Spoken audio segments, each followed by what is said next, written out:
नमस्कार मित्रों, आज की इस वीडियो में पढ़ने वाले हैं त्रिविम बलों पर आधारित प्रश्न। इससे पहले कि इस वीडियो को देखिए आप पिछले वीडियो को देख सकते हैं जिसमें मैं केंद्रीय अक्ष का समीकरण कैसे निकाले है ना, क्योंकि इस सभी क्वेश्चन में समायन करना है और केंद्रीय अक्ष का समीकरण निकालना है। ठीक है, तो इसमें देखते हैं कि क्या निकालना है। देखिए यहाँ केंद्रीय अक्ष का समीकरण ज्ञात करना है ना।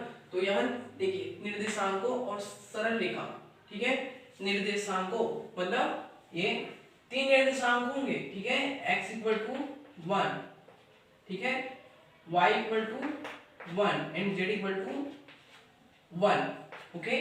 और ये चौथा जो दिया है, ठीक है, चौथा जो दिया है ये सरल रेखा दिया है x minus alpha by L equal to y minus beta by m equal to z minus gamma by n, okay. तो ये तीन रेखाएं दी हैं ना, निर्देशांक मतलब ये तीन निर्देशांक हो जाते हैं x equal to 1, y equal to 1, z equal to 1, ठीक है।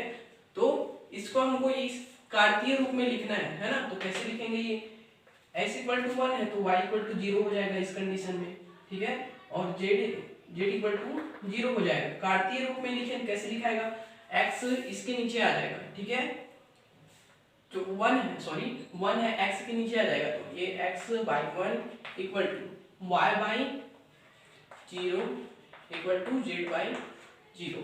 इसी प्रकार दूसरा जो समीकरण हो जाएगा, दूसरी जो रेखा हो जाएगी y बाई z पे x by 0 equal to y by 1 equal to z by 0, है ना। तीसरी समीकरण जो समीकरण रेखा हो जाएगी x by 0 equal to y by 0 equal to z by 1, okay. अब मान लेते कि इन चारों रेखाओं, देखिए चार रेखा प्राप्त होगी हमको जो कार्तीय रूप में दर्शा कर लिखे हैं ना। तो चारों पर बराबर बल क्रियाशील है, P क्रियाशील मान लेते हैं, है ना।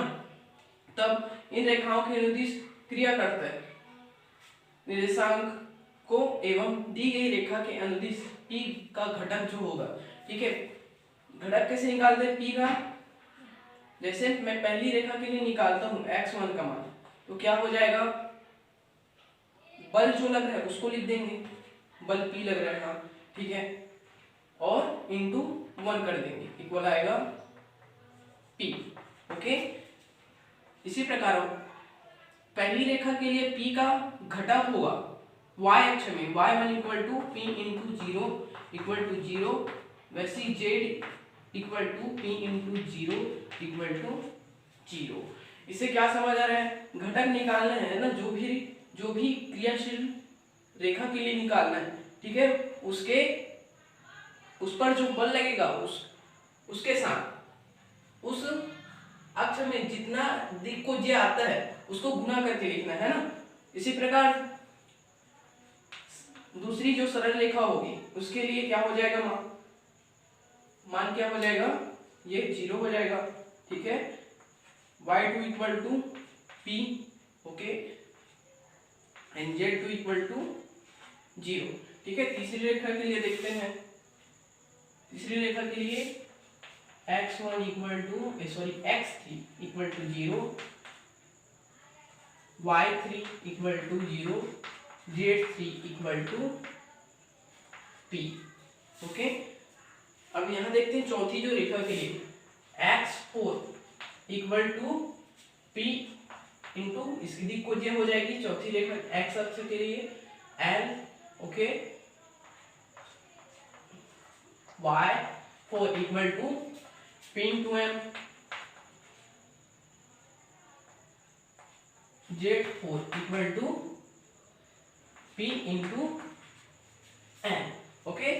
अब हम कुछ जो x अक्ष में संपूर्ण बल का मान निकालना है, ठीक है, x अक्ष में संपूर्ण बल घटक का मान निकालना है, तो x इक्वल टू आ जाएगा सभी x दिशा में बल घटक को सम ऑफ x1, ठीक है।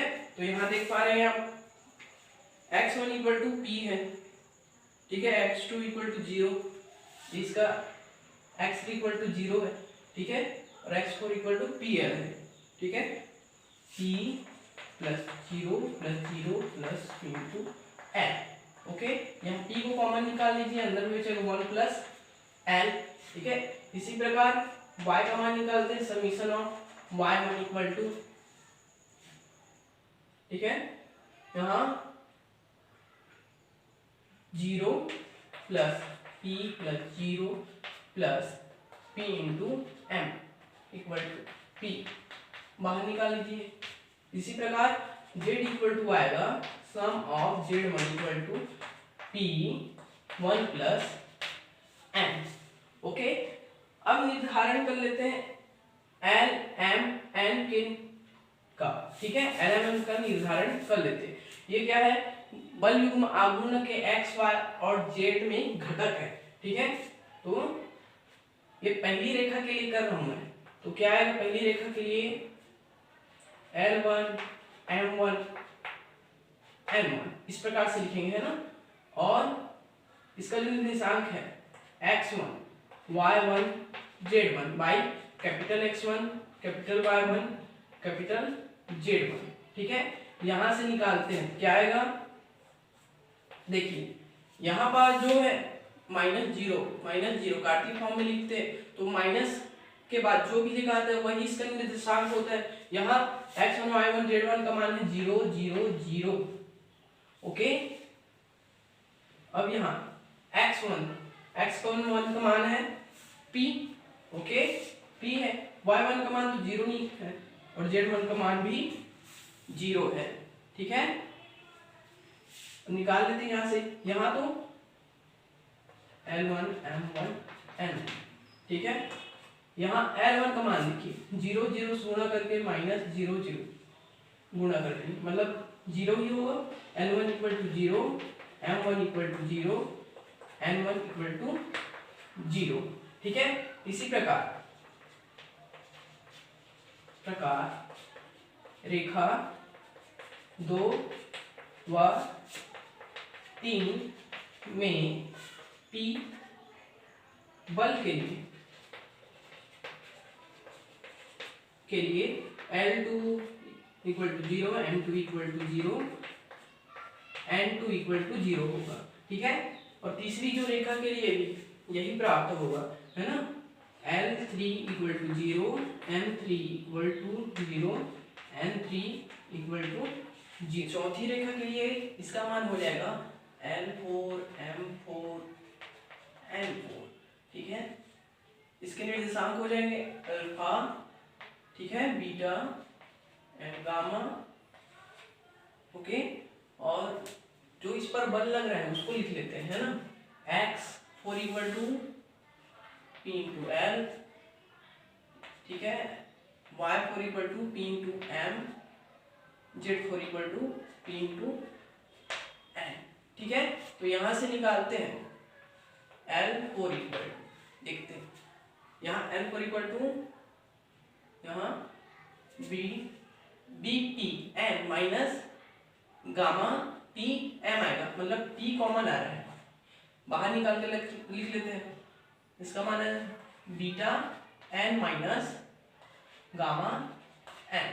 ठीक है, L5 सॉरी ये M4 है ना, M4 पर इसका मान आएगा, देखिए कि जब M4 का मान निकालेंगे तो नीचे से गुणा करेंगे, है ना, तो एक P तो कॉमन आ रहा है, इसका मान होगा L गामा, ठीक है, gamma L minus alpha N। अब M4 का मान निकाल लेते हैं, P इंटू यहाँ अल्फा N माइनस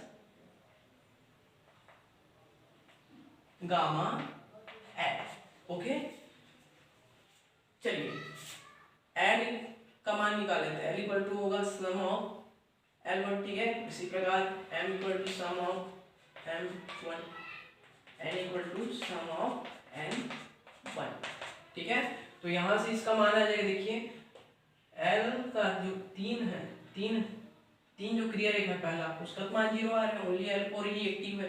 ठीक है, तो P इसका मान आएगा P B n minus gamma m, ठीक है। इसी प्रकार m का मान आएगा p gamma n minus alpha n। m4 का मान आएगा p alpha n minus gamma n, okay. अब निकालेंगे हम केंद्र का अक्ष का समीकरण। केंद्र के अक्ष का समीकरण, ओके। तो यहाँ निकाल लेते हैं। केंद्र के अक्ष का समीकरण क्या होता है, याद रखना है ना आपको, L माइनस, ठीक है, y में x लिख दीजिए, ठीक है, x, तो ये y small y capital Z plus small z capital y equal to m minus y में लिख दीजिए y, ठीक है, इस इधर minus capital small z capital x plus small x capital z equal to n minus, ठीक है, y में लिख दीजिए z, यहाँ आएगा small x capital y plus small y capital x। अब इस फार्मूले में एलिमेंट और x y z का मान को रख देते हैं, ठीक है। तो यहाँ आ जाएगा b, की जगह b beta n minus gamma m minus y p into 1 plus l plus z p into 1 plus m by p यहाँ 1 प्लस n, ठीक है, इक्वल टू यहाँ m की जगह p gamma n minus alpha n minus z p 1 plus n plus x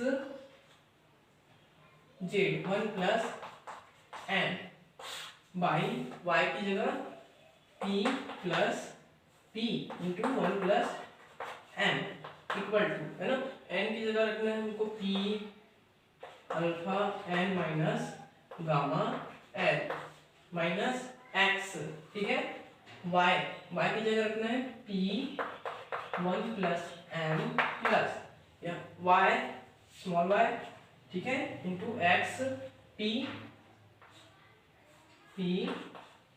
1 plus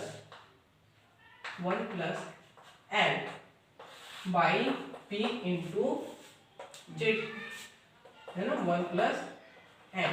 अब यहाँ देख रहे हैं p तो कट रहा है, ऊपर भी कट रहा है नीचे भी कट रहा है ना, तो इसको मिटा देते हैं, यहाँ p कटेगा, ठीक है, ओके। यही इसका आंसर है, केंद्रीय अक्ष का समीकरण है।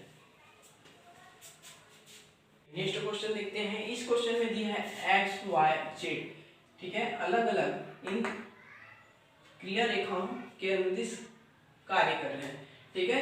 तो मान लेता हूं मैं एक निकाय है, ठीक है, जिसका r एकक बल r का x y और z दिशा में जो घटक है x y z है, ठीक है, और बलयुग्म आघूर्ण g का x y और z अक्ष के सापेक्ष घटक है L M और N, ठीक है। तो x बल y बल और z बल तीनों के लिए जो जिस रेखा के निर्दिष्ट क्रियाशील है ना, उसको लिख लेते हैं कार्तीय रूप में, ओके, कार्तीय रूप में लिखना है। तो इसका देखिए ये हो जाएगा y माइनस बी, ठीक है, y माइनस बी, और इधर इस तरफ क्या बचेगा, 0, 0 इसके नीचे आ जाएगा, ओके, इक्वल टू, अब यहाँ z प्लस सी, ठीक है, z प्लस सी बाई, अब यहाँ पर z plus C equal to 0 होगा, तो 0 इसके नीचे आ जाएगा, ये 0, ठीक है, इक्वल टू, अब यहाँ x बाई 1 हो जाएगा, ओके, ये फर्स्ट है। इसी प्रकार बाकी को भी बना लेते हैं।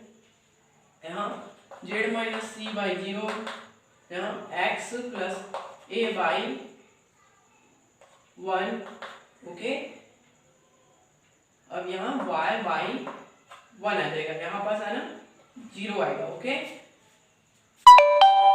सेकेंड और ये थर्ड जो है ना, x minus A by 0 equal to y plus B by 0 equal to z by 1। Okay, अब यहाँ से हम निकाल लेते हैं जो सम घटक का मान निकाल लेते हैं ना प्रथम रेखा के लिए। प्रथम रेखा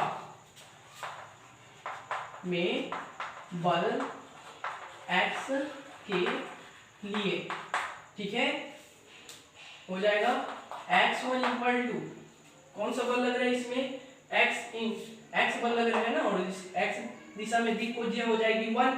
ओके, इक्वल टू x आ जाएगा, ठीक है। एंड y1 का मान देखते हैं, y1, ठीक है, तो इस रेखा में जो बल काम कर रहा है x है और दिक् कोज्य इसकी 0, ठीक है, तो y1 का मान 0 आ जाएगा, ठीक है।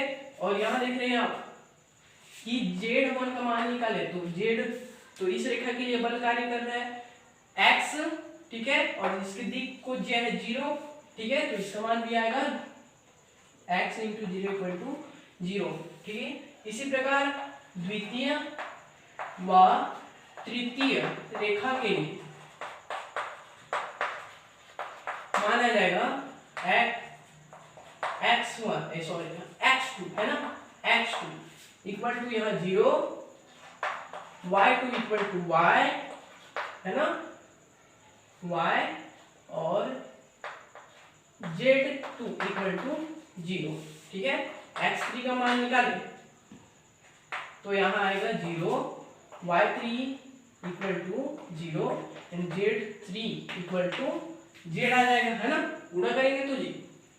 ओके, यहाँ z इंटू 0 इक्वल टू 0 है ना, तीसरी रेखा के अनुदिश कार्य कर रहा है, z बल कार्य कर रहा है, z into 0 equal to 0, y z into 0 equal to 0, z into 1 equal to z। Okay, अब सभी के योग का मान निकाल लेते हैं ना, मतलब x का मान समीशन ऑफ x1 आएगा, y का मान समीशन ऑफ y1, z का मान समीशन ऑफ z1, है ना।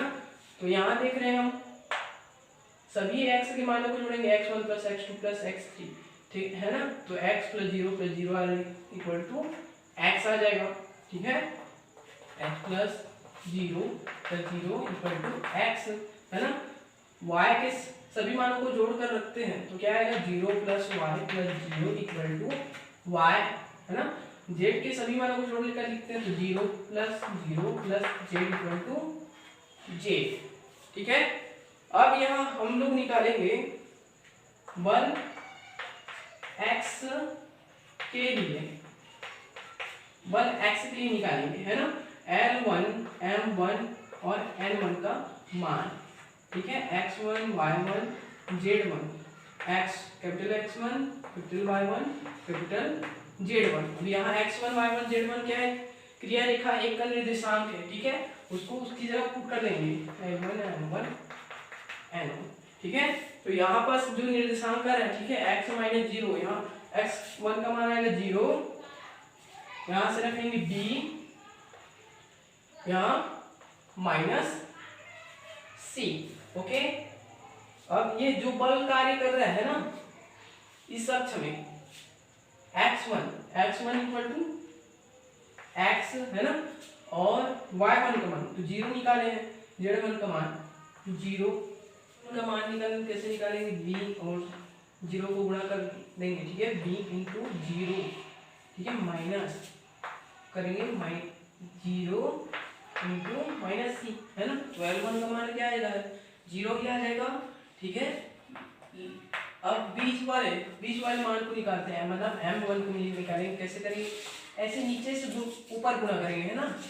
पहले क्या किए थे, L1 का मान निकाले ऊपर से नीचे गुणा किए थे, लेकिन इसके जब मान निकालेंगे तो बीच वाले जो स्टेप है ना, उसको छोड़ देंगे, फिर नीचे से गुणा करेंगे, क्या आएगा, minus C x into minus C x होगा, माइनस 0 इंटू 0 होगा। ओके, तो इसका मान आ जाए माइनस सी एक्स। अब n1 का मान निकालते हैं। ठीक है, तो इसको इस स्टेप को छोड़ देना है। अब इसमें सीधा गुना करना है, ऊपर से नीचे, ऊपर से नीचे करेंगे, 0 गुना 0 0 होगा, 0 गुना 0 0 माइनस इससे गुना कर देंगे बी एक्स। ठीक है, यहाँ आ जाएगा माइनस बी एक्स। ओके, अब निकालते हैं बल y के लिए। बल y के लिए मान हो जाएगा L2 M2 N2। x2 पर निर्देशांक को यहाँ से माइनस है, y2 0 z2 c। ठीक है, अब बल देखते हैं, x2 इक्वल टू 0 है, y2 इक्वल टू y है, z2 इक्वल टू 0 है। यहाँ से निकाल सकते हैं L2। ठीक है, L2 इक्वल होगा 0 है ना, ऊपर से नीचे 0 माइनस सी वाई। ठीक है, 0 को मैं हटा रहा हूँ। M2 इक्वल टू देखते हैं यहाँ 0 है ना, इस इतना बीच वाला छोड़ देंगे है ना, तो इसको नीचे से करते हैं 0 और ये 0 है ना, 0 की आ रहा है। N3 का मान देखते, N2 का मान देखते हैं है ना, तो यहाँ माइनस ए वाई माइनस 0 है ना, 0 को मैं हटा रहा हूँ। ठीक है, अब बल जेड के लिए निकालते हैं L3 M3 N3। ठीक है, तो इसके x3 है ना, निर्देशांक आएगा बल जेड के लिए a माइनस बी, यहाँ 0। ठीक है, और बलों को देख लेते हैं, बल घटक को, तो यहाँ x3 इक्वल 0 आ रहा है, y3 इक्वल टू 0 आ रहा है, z3 इक्वल टू z आ रहा है ना, तो यहाँ L3 का मान निकालते हैं, देखते हैं क्या आता है। L3 का मान देखते हैं माइनस बी जेड माइनस, इसको गुणा करेंगे तो माइनस 0 आएगा है ना, इसको मैं नहीं लिख रहा हूँ। M3 का मान निकालते हैं, M3 है ना, तो इसको नीचे से ऊपर गुणा करते हैं, 0 आएगा माइनस ए जेड है ना, तो मैं इस 0 को नहीं लिख रहा हूँ। ठीक है, ये माना जाएगा, यहाँ N3 इक्वल टू आएगा है ना, 0 माइनस 0 इक्वल टू 0 ही आएगा। अब सभी को योग का मान निकाल लेते हैं ना, L equal to summation of L1 M equal to summation of M1 N equal to summation of N1, इस सभी का मान को निकालना है। ठीक है, तो यहाँ देखते हैं L को मान को जोड़ेंगे तो माइनस, इसका मान तो 0 है ना, 0, यहाँ L2 का मान minus C Y minus B Z equal to C, minus को कॉमन निकाले तो minus C Y plus B Z. इसी प्रकार क्या हो जाएगा, m के मान को जोड़ेंगे तो यहाँ माइनस को कॉमन निकाल लीजिए, सी एक्स प्लस यहाँ ए जेड। ठीक है, यहाँ समीशन ऑफ N1 का मान -12 आ गया, यहाँ से देख लीजिए बी एक्स। ठीक है, तो यहाँ N plus A Y. Okay, अब समायन करते हैं। ठीक है, एकक बल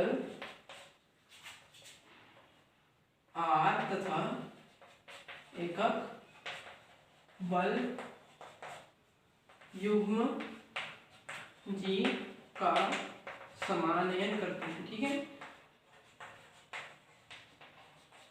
करने पर क्या आता है, L X plus M Y plus N Z equal to 0 है ना। हम लोग अभी भी निकाले थे, summation of x1 equal to x आया था, summation of y1 equal to y आया था, summation of z1 equal to z आया था। ठीक है, यहाँ पर इसके मान को रख देते हैं।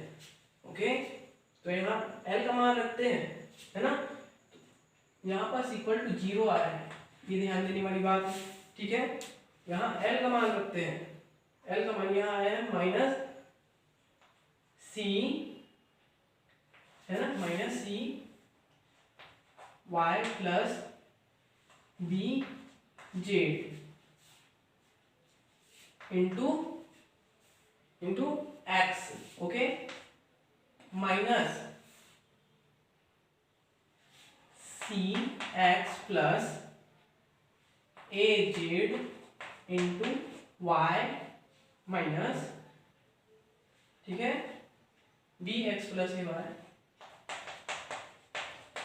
इंटू जेड, ठीक है। अब यहां से मैं सभी में कॉमन निकाल सकता हूँ माइनस को, ओके। अब ये देखिए क्या हो रहा है, यहाँ सी एक्स वाई, ठीक है, और कहीं नजर आया सी एक्स वाई, तो दोनों जुड़ जाएंगे, ओके। तो क्या आएगा यहाँ पर सी एक्स वाई, दो ठोक आएगा, है ना, प्लस यहाँ देखिए बी एक्स जेड कहीं और आएगा, ठीक है, बी एक्स जेड यहाँ भी आ रहा है, मतलब ये दो बार आएगा, दो बार जुड़ के लिखाएगा बी एक्स जेड प्लस इसी प्रकार ये भी लिखाएगा ए जेड वाई, है ना, या फिर ए वाई जेड, दोनों लिखा जाएगा टू ए वाई जेड, ठीक है, इक्वल टू 0। अब सभी में से मैं 2 को बाहर निकाल सकता हूँ, ठीक है, 2 बाहर निकलेगा, यहाँ से भी निकलेगा, ठीक है। तो यहाँ क्या प्राप्त होगा, C X Y plus B X Z plus A Y Z equal to 0। और सभी में से दोनों पक्षों में एक्स वाई जेड से भाग देते हैं ना, तो यहाँ प्राप्त होगा सी बाई यहाँ Z plus B by Y plus A by X, है ना, इसको जमा कर लिख लेते हैं, A by X plus B by Y plus C by Z equal to 0। ये जो सिद्ध करने का जो पहला भाग था, यदि इसमें समायनन होता है आर और जी में, तो ये प्राप्त होगा, इस कंडीशन पे प्राप्त होगा, इसको सिद्ध कर सके। अब इसके भाग 2 को सिद्ध करेंगे, इसका द्वितीय भाग सिद्ध करना है, ठीक, मतलब एक बल की क्रिया रेखा का निर्धारण करना है, ठीक है। तो इसके लिए हम केंद्रीय अक्ष का समीकरण लेते हैं, ठीक है, ये केंद्रीय अक्ष का समीकरण, ये केंद्रीय अक्ष का जो समीकरण है ना, वो पिच के बराबर होता है, और पिच इक्वल टू क्या है, L X plus M Y plus N Y N Z, है ना, by X square plus Y square plus Z square equal to 0 होगा। यहाँ 0 क्यों होगा, ठीक है, समीकरण 1 से यदि सभी एकक बल का मान एकक बल तुल्य हो, तो एकक बल तुल्य होंगे, है ना, होंगे यदि L X plus M Y plus N Y equal to 0 हो, ठीक है। तो यहां से हम लोग निकाल लेते हैं L minus Y Z plus Z Y equal to 0, ठीक है, ये इधर पूरा हो जाएगा, ठीक है। उसी प्रकार M minus Z X plus X Z equal to 0, N minus X Y plus Y Z equal to 0, ठीक है। यहाँ पास हम लोग एल का मान को रख लेते हैं, ठीक है, यहाँ से ये हो जाएगा एल का मान, है ना, minus C Y plus B Z, ठीक है, कैपिटल में Z, minus small Y capital Z plus small Z capital Y equal to 0, ठीक है। एम का मान रखने पर minus C X plus A Z minus A minus Z small Z capital X plus small X capital Z equal to 0, है ना, तथा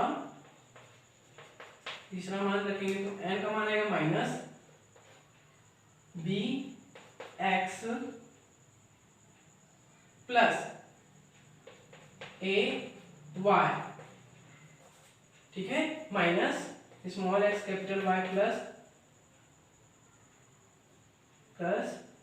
है ना स्मॉल वाई कैपिटल एक्स, ठीक है। अब इसमें सभी में भाग दे देते हैं, इस वाले में फर्स्ट में इधर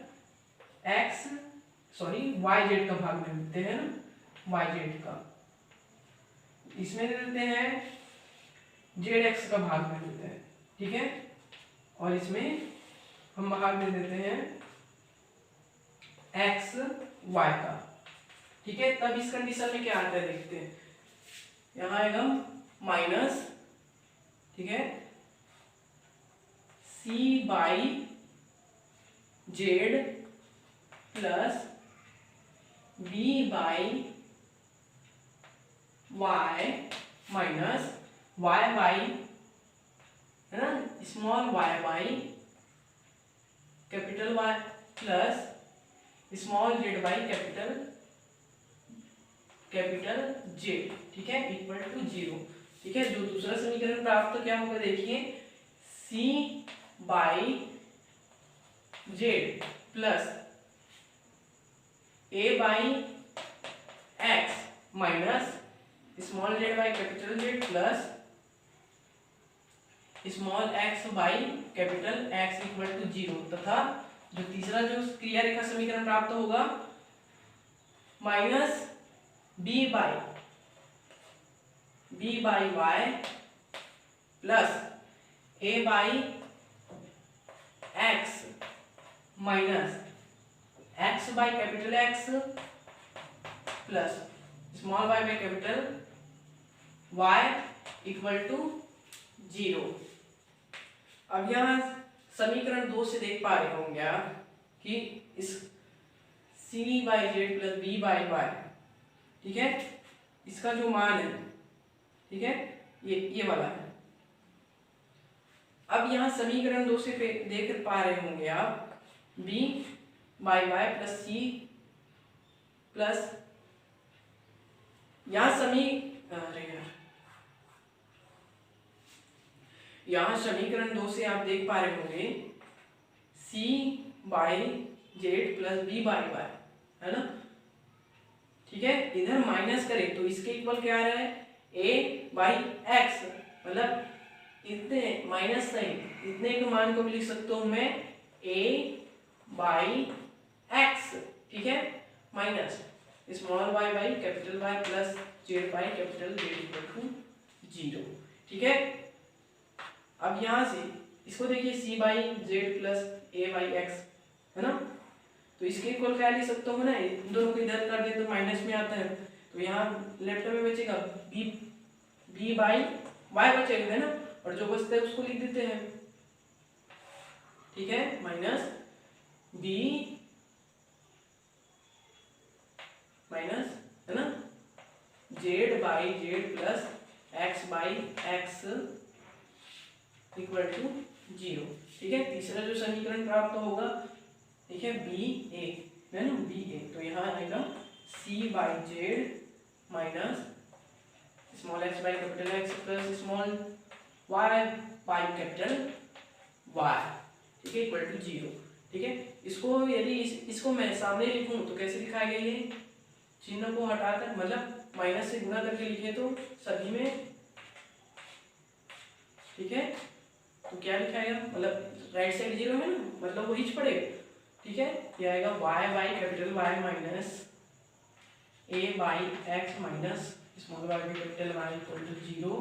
ठीक है, यहाँ जब मान निकालेंगे Z by small Z by capital Z minus B by Y minus यहाँ इस minus X by capital X equal to 0। ठीक है, यहाँ जब मान आएगा ना small X capital X minus C by Z minus Y by Y equal to 0। अब ये जो 3 क्रिया रेखा का समीकरण निकालना था, जो भाग 2 वाले स्टेप में है, इसी को निकालना था। ओके।